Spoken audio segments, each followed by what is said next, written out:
Pemirsa, 5 dokter spesialis melaporkan Menteri Kesehatan Budi Gunadi Sadikin ke Polda Metro Jaya atas dugaan penggunaan gelar insinyur ilegal. Dokter, ini udah keluar. Laporan terkait dugaan penggunaan gelar insinyur yang dinilai tidak sah dan melanggar Undang-Undang Nomor 11 Tahun 2014 tentang keinsinyuran. Berdasarkan data akademik, Menkes Budi Gunadi disebut sebagai lulusan fisika nuklir dengan gelar doktorandus, bukan insinyur. Penggunaan gelar yang tidak sesuai ini dinilai mencederai integritas akademik dan etika pendidikan nasional. Pihak pelapor telah melayangkan somasi namun tidak mendapat tanggapan resmi dari pihak terlapor maupun kampus ITB. Menurut data yang sebenarnya, beliau harusnya seorang doktorandus. Karena dia di ITB itu lulusan fisika nuklir. Gelarnya bukan IR, tapi doktorandus. Tapi beliau menggunakan itu pada acara-acara yang formal. Jadi kebetulan ini para dokter semua artinya sepakat untuk melaporkan Menteri Kesehatan karena bukan ijazah palsu ya, gelar palsu. Beda. Jadi pasalnya pasal 272 ayat 2 KUHP baru dan pasal 69 ayat 1 Sistem Pendidikan Nasional.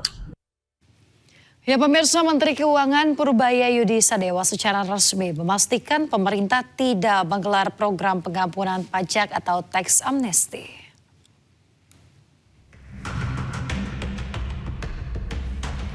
Purbaya memastikan selama dirinya menjabat sebagai bendahara negara, ia tidak akan mengadakan pengampunan pajak atau tax amnesty.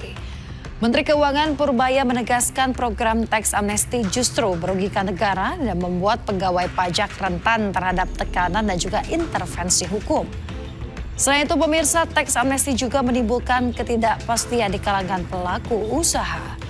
Menteri Keuangan memberikan ultimatum kepada pemilik modal di luar negeri untuk segera memulangkan asetnya dalam 6 bulan ke depan. Yang udah tax amnesty ya udah di amnesty, nggak akan digali-gali lagi yang sudah didaftarkan itu. Ke depan hanya mereka harus bayar sesuai dengan bisnisnya aja, perkembangan bisnis seperti biasa. Jadi ya tadi saya akan tegur Dirjen DJP. Dan ke depan kan udah berkali-kali nih pajak mengeluarkan beberapa pengumuman yang agak meresahkan ya. Ada pajak tol, pajak ini, pajak itu. Jadi nanti ke depan yang bisa mengumumkan kebijakan pajak hanya saya, bukan Dirjen.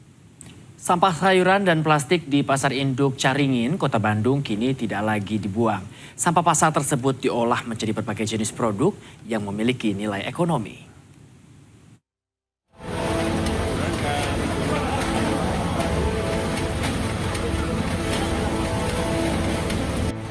Menteri Lingkungan Hidup Jumhur Hidayat melihat langsung sistem pengelolaan sampah di tempat industri pengolahan sampah Pasar Induk Caringin, Jawa Barat.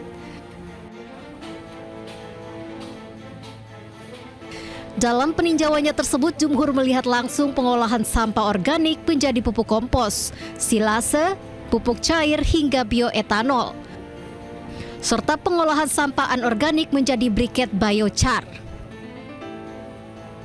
Menurut Jumhur, Pasar Induk Caringin sudah berhasil dalam memanfaatkan sampah organik hingga memiliki nilai tambah yang dapat dimanfaatkan. Silase, ada pelet buat bahan bakar, kemudian ada juga buat makanan ternak. Barusan ada etanol, tadi dikatakan bahwa 1 bulan bisa 30.000 liter atau 30 ton per bulan, ini satu pasar loh. Kalau ini ada pasar Gede Bage, di seluruh Indonesia ini banyak pasar.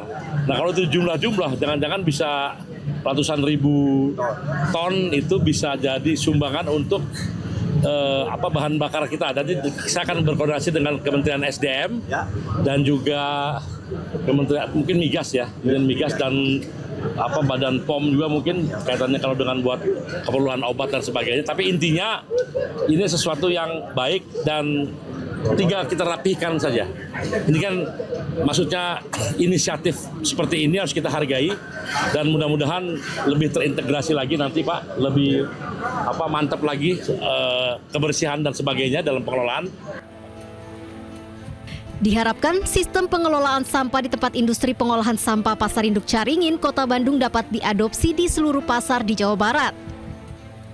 Bukan hanya pengurangan sampah organik, pengelolaan sampah di kawasan Pasar Induk Caringin juga dinilai meningkatkan sektor lapangan kerja dengan konsep green job yang berdampak pada berkurangnya pengangguran.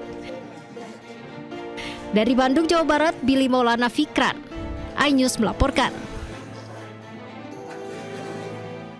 40 ormas Islam mendesak Barreskrim Polri mengusut dugaan fitnah yang dilakukan Armando CS. Mereka menilai perbuatan Armando CS terkait potongan video ceramah Yusuf Kala sudah meresahkan umat beragama.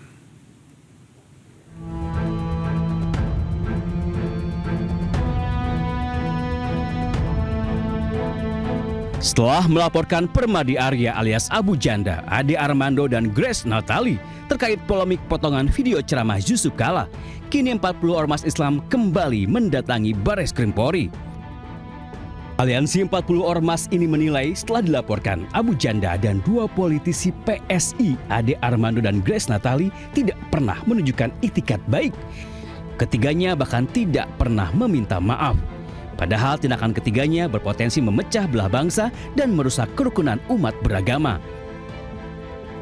Untuk itu, Aliansi 40 Ormas Islam meminta agar kasus dugaan fitnah yang dilakukan ketiganya ditangani Barreskrim Polri, bukan oleh Polda Metro Jaya. Apalagi perkara ini menyangkut terkait kerukunan umat beragama. Potensial figur-figur yang berpotensi menciptakan memecah belah bangsa. Artinya ini perlu menjadi perhatian khusus dan kami anggap ini tidak boleh dianggap enteng. Ini suatu masalah yang serius, masalah besar karena ini menyangkut dengan harmonisasi umat beragama. Maka oleh sebab itu kami menilai ini layak, sangat layak diperiksa di Barreskrim Mabes Polri. Polemik pelaporan JK berawal dari beredarnya potongan video yang menampilkan ceramah JK di Masjid UGM Yogyakarta. Dalam ceramahnya, JK membahas soal mati syahid terkait konflik di Poso. Tidak terima dengan pernyataan JK, puluhan anggota Gerakan Angkatan Muda Kristen Indonesia atau GAMKI mendatangi Polda Metro Jaya.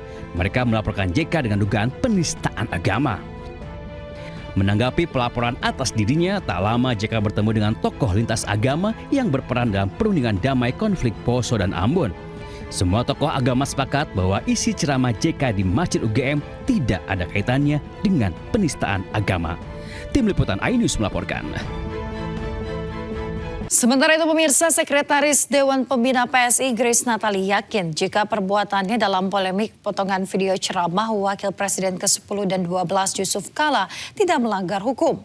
Grace juga mengaku jika dirinya yang meminta kepada PSI untuk tidak memberikan bantuan hukum.